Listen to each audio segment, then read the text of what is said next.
Bonjour à tous, moi c'est Margot de la chaîne YouTube Couture Débutant et aujourd'hui je suis sur la chaîne Prime pour vous apprendre à coudre un tote bag. Alors c'est un tote bag un peu évolué avec plein de poches mais rassurez-vous c'est un niveau débutant ultra accessible. Parlons un petit peu du matériel avant de démarrer. On va avoir besoin de 4 couleurs de popeline, donc des tissus tout simples, chaînetrables, non extensibles.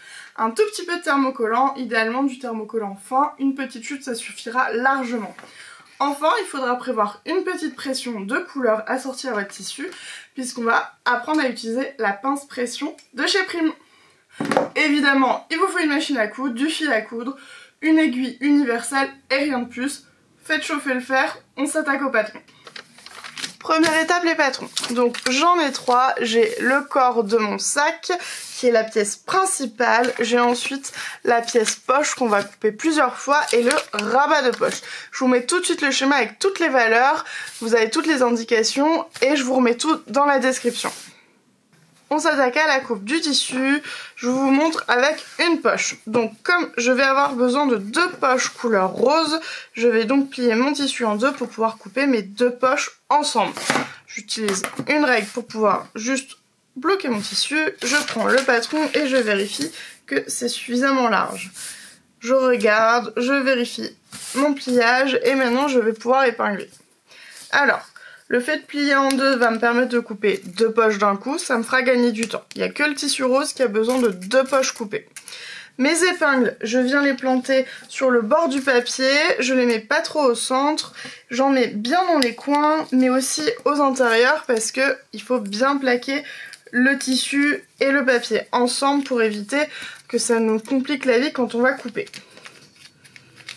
Maintenant, je vais pouvoir couper. Je viens couper sur le ras du papier. J'ai toujours ma lame contre la table, ça me permet d'être plus précis. Je viens bien couper de chaque côté et toujours en suivant parfaitement le bord de mon papier. Alors, vous allez pouvoir couper toutes les pièces de votre patron de sac dans les différentes couleurs. Donc on a encore une poche bleue à couper et une poche... Que dis-je? Nous avons 2 poches bleues à couper. C'est parti et on se retrouve pour le début du montage. Et voilà, j'ai tout coupé. Pour rappel, j'ai coupé 2 grandes pièces en jaune, c'est le corps du sac, 2 anses violettes pour les anses, mes rabats de poche en violet que j'ai thermocollé des 2 côtés et enfin 2 poches bleues et 2 poches roses. On a toutes les pièces, on peut s'attaquer au montage. Première étape, on va faire un surfil, c'est-à-dire qu'on va faire un point zigzag avec sa machine à coudre sur le bord de nos pièces de poche. Donc j'en ai déjà fait 3 en avance pour vous montrer le rendu d'une poche qui a déjà son point zigzag et sur nos pièces principales de sac. On n'a pas besoin de le faire sur le rabat ni sur les anses, donc ces pièces là pour le moment on les met de côté. On va donc bien faire nos petits zigzags tout autour et on se retrouve juste après. Et voilà le résultat. J'ai sorti ma table à repasser puisqu'on va repasser. On va donc prendre nos 4 poches qui vont avoir exactement le même traitement. Première chose, sur 3 côtés, je vais repasser sur 1 cm vers l'intérieur et évidemment sur l'envers. Et sur le dernier côté, après je rabattrai cette fois de 1,5 et tout ça je vais le passer au fer pour marquer mes pliages. Donc je vais commencer par mon centimètre. Vous pouvez vous aider d'une règle si ça vous aide. Là sous la main j'ai la grande mais c'est pareil, j'ai 1 cm ici. Donc je peux tout à fait venir vérifier que je suis bien sur 1 cm. C'est parfait! Je vais pouvoir repasser. Je vais faire ça sur la totalité de mes poches. Et ensuite on pourra s'attaquer à la couture pour de bon.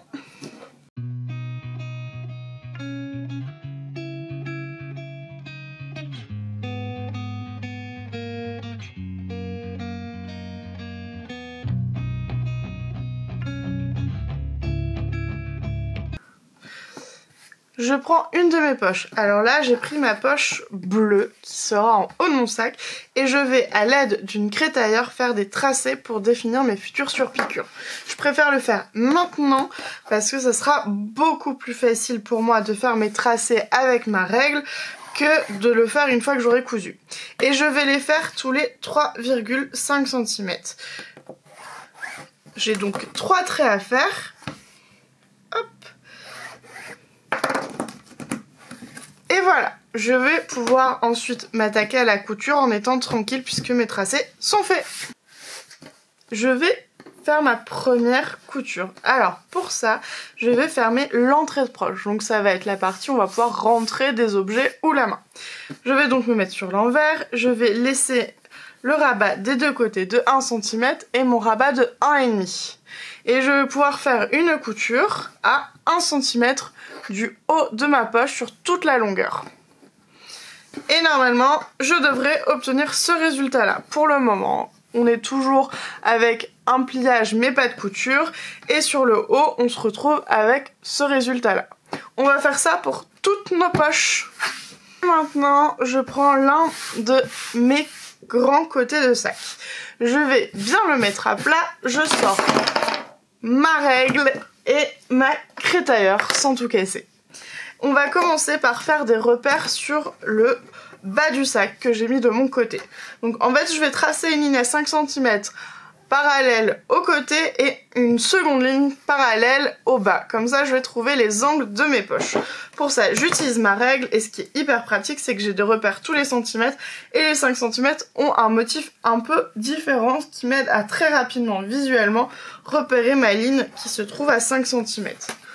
Ça me permet en quelques secondes de pouvoir tracer mon angle sur le sac avec ma crétailleur sans me tromper.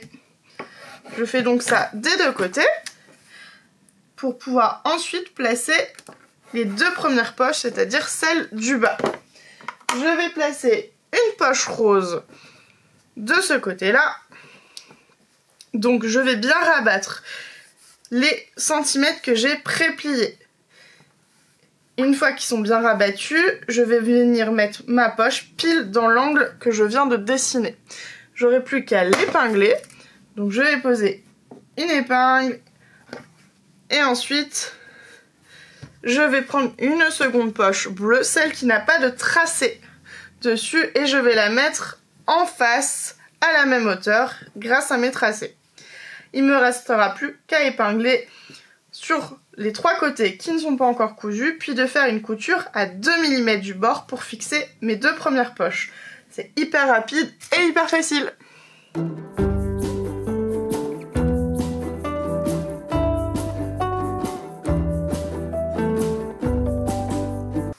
Et voilà, les deux premières poches sont cousues. Avant de s'attaquer au rabat de cette poche, je vais reprendre ma règle et je vais refaire un tracé. Cette fois, je vais me mettre à 3,5 cm du haut de mes poches. Donc, je vais revérifier. C'est ici, j'ai trouvé mon tracé. Et là, je vais pouvoir tracer une longue ligne droite. Je vais à nouveau me mettre un repère sur les côtés à 5 cm. Je profite que le rabat ne soit pas encore cousu parce que j'ai tout le tissu à plat et c'est plus facile. Je vais maintenant mettre ça de côté et je vais prendre mes deux rabats. Première étape, les poser endroit contre endroit. Donc je dois voir apparaître le thermocollant et je vais épingler sur les côtés, la pointe du bas et à nouveau l'autre côté. Il suffira juste de coudre à 1 cm puis de le retourner.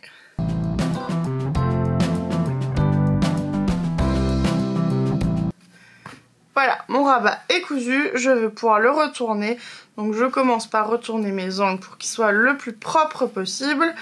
Et ensuite je vais pouvoir le repasser pour que les bords soient bien mis l'un contre l'autre et que mon rabat soit parfaitement disposé.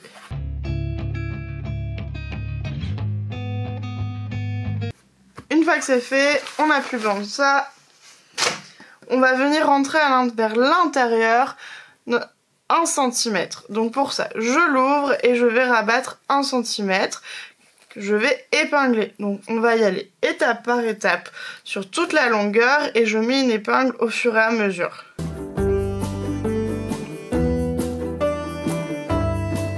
on se retrouve avec un plan un peu plus large. Et là, je prends mon rabat qui est épinglé et je vais le mettre par-dessus ma poche qui est en rose. Alors, on va le décaler d'environ 1 cm. On va bien centrer son rabat. Et une fois que c'est bon, les mêmes épingles, on va les utiliser pour fixer cette fois dans toutes les épaisseurs, c'est-à-dire avec le fond de sac.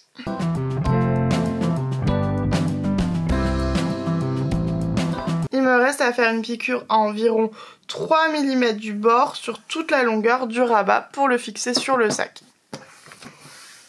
Mon rabat est fixé, je prends mes 2 dernières poches et comme tout à l'heure, je vais venir les coudre sur le sac.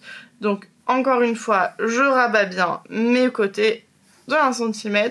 J'utilise l'angle que je me suis dessiné tout à l'heure pour venir commencer à fixer mes poches. Je vais les épingler et je vais coudre à 2 mm du bord sur les côtés et le bas des 2 poches.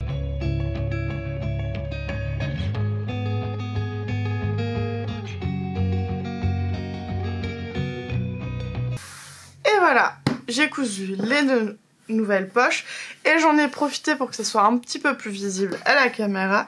Sur les tracés qu'on avait fait tout à l'heure, j'ai déjà fait mes petites coutures. Alors cette couture, elle va permettre de délimiter la poche en 4 petits compartiments dans lesquels on va pouvoir glisser des stylos. Donc on vient faire un point d'arrêt au début sur toute la longueur et on s'arrête en bas, et bien sûr on le fait une fois qu'on a cousu sur le sac parce qu'on a besoin de pouvoir emprisonner le tissu et ainsi créer les compartiments. Maintenant on va mettre ça de côté et on va s'attaquer aux anses.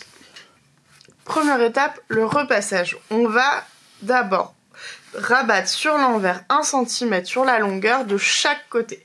Donc pour ça on va scier de son fer et on va venir le faire des 2 côtés. Je vous montre sur un petit morceau avant de passer la vidéo en accéléré. On va faire ça sur toute la longueur, vous allez voir, je vais le faire après. Et ensuite, je vais à nouveau plier cette fois en 2. Ça me permet de créer une anse qui est très très propre et qui a l'immense avantage de ne pas prendre des heures à retourner. Donc je ferai une piqûre sur le bord à 2 mm et par souci d'esthétique, j'en ferai une seconde à 2 mm une fois que j'aurai repassé en entier. On peut laisser les bords francs, comme ça, il n'y a pas de souci. Je m'attaque à mon repassage.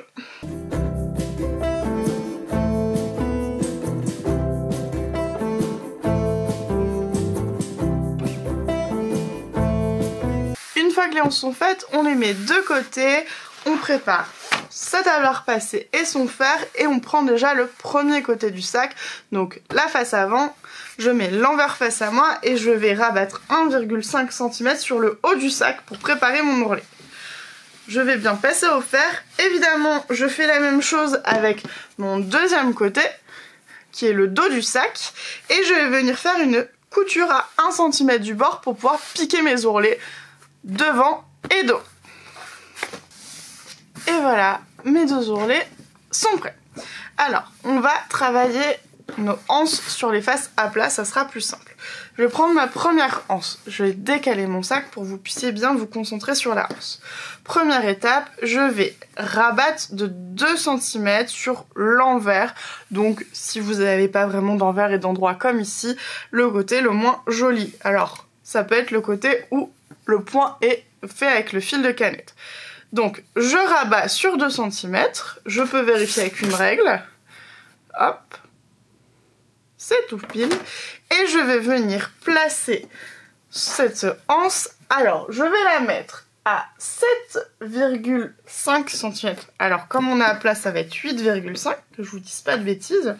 Donc, à 8,5 cm du bord, je vais pouvoir venir mettre ma première partie de anse. Et elle va commencer à 3 cm du haut du sac. Donc j'utilise cette règle là parce que j'ai un repère ici à 8,5 et là j'ai un autre repère à 3 cm sur ma ligne de fini d'ourlet. Une fois que je suis en place, je vais pouvoir épingler ma anse. Je vais bien épingler, c'est vraiment important. On met environ 2 épingles. Une, j'ai peur qu'elle tourne, donc je préfère toujours en mettre 2. je viens ensuite prendre ma hanche, je vérifie qu'elle reste bien à plat, c'est-à-dire qu'elle ne vrille pas sur elle-même et qu'elle me fasse des tournicotis. Donc je la garde bien à plat, je me mets bien en face, je rabats sur 2 cm, encore une fois, je vais venir vérifier ça, je suis bien rabattue sur 2 cm, et là je vais faire la même chose de l'autre côté. Je vais déjà me mettre à 8,5. Évidemment, je suis encombrée sur ma table, je me fais un peu de place, voilà, je vais pouvoir mettre ma règle. Donc je me mets à 8,5 et je vais me mettre ensuite à 3. Hop, je vais y arriver. Et là, je suis bien placée. Une fois que je suis bien placée, comme tout à l'heure, je vais pouvoir épingler. Encore une fois, je mets 2 épingles. Et évidemment, je vais pouvoir faire exactement la même chose sur le dos avec ma seconde anse. Donc, je mets celle-ci de côté. Je fais exactement pareil avec ma seconde, j'épingle. Et ensuite, on va pouvoir voir comment coudre. Alors, je me mets en place et on se retrouve.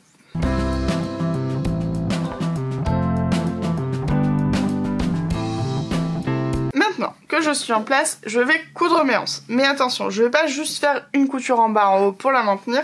Comme c'est tout le poids du sac qui va tenir sur ces coutures, on va les renforcer. Donc je vais déjà commencer par faire un rectangle. Donc il va faire environ un peu moins de 3 cm. Je vais repiquer sur ma surpiqûre de anse. À 2 mm du bord, je vais faire un angle pour aller de l'autre côté. Ensuite, je vais remonter en me mettant sur la surpiqûre existante.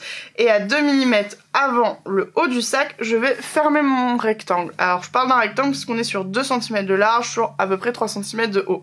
C'est un presque carré. Ensuite, je viendrai faire une croix au milieu, c'est-à-dire que je vais faire 2 coutures en diagonale. Et pour que ça soit plus simple, je vous conseille d'abord de faire le rectangle et ensuite les diagonales, parce que sinon ça peut vite être perturbant, surtout si on débute en couture, de le faire en une seule fois. Donc le rectangle, la croix sur les 4 côtés.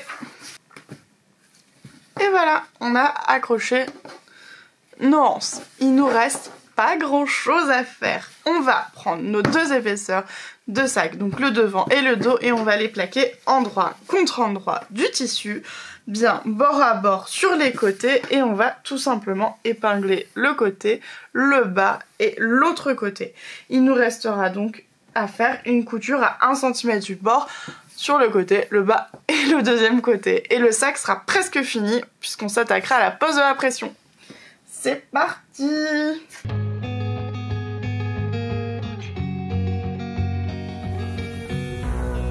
Une fois que la couture est faite, il vous reste tout simplement à retourner votre sac sur l'endroit. Moi j'aime bien prendre le temps de bien retourner mes angles pour qu'ils soient le plus propre possible. Et pour ça, je fais un petit pliage entre mes doigts. Ça me permet de retourner rapidement et facilement mon sac. Hop. Dernière étape, la pression pour fermer ma poche. On va donc zoomer, je vous reprends, on s'intéresse à notre poche. Alors je vais prendre ma règle pour définir l'emplacement de ma pression. Je vais retrouver la pointe de mon rabat. De cette pointe, je vais faire un tracé à 1,2 cm en hauteur et ensuite une perpendiculaire qui passe par la pointe. J'ai maintenant défini l'emplacement exact de ma pression. Je sors ma jolie boîte. Et là, je vais choisir la couleur. Alors, en rappel, je vais prendre du jaune. Hop. Pour vous montrer, ça sera très joli. Mais attention, je vous ai préparé sur le côté ce dont j'ai besoin. Il me faut 4 éléments pour constituer ma pression. Je dois 2 fois avoir cette partie qui est visible sur l'extérieur, qui est pleine et qui a une pointe sur l'envers. Et ensuite, il me faut les 2 embouts qui vont s'accrocher ensemble et pressionner. On a d'un côté le mâle et la femelle. Alors, le mâle, il a un embout qui ressort légèrement et la femelle, c'est l'inverse justement. Elle peut recevoir cet embout et il s'emboîte.